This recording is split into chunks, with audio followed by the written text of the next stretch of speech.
So next up, guys, we've got a Peck 66-foot swing auger. I'm gonna give you a nice 360-degree view, but I'm here with the consignor. I'm gonna have him talk to you about it. He knows everything about her, so here you go. He'll tell you about her. We've owned it since new. Flighting's good. I just ran it 2 weeks ago, and then no bad noises or nothing. It works great. Works great. Last time I used it, it worked great. And he keeps it greased up. They fix things as they needed to over the years, and they're one owner on it, guys. It is a 540 PTO. He replaced that chain, the last couple years, he said.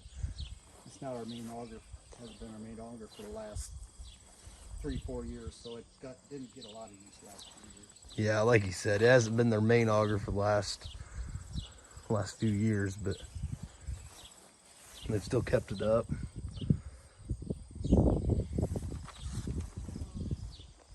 You'll see weights chained on there, guys. The weights do not go with it. Just wanted to point that out.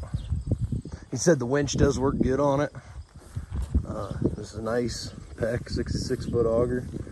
Got the swing hopper on her. So there's a quick video, guys, on the Peck 66-foot swing auger, guys. Good luck with auction time and old 20 auctions.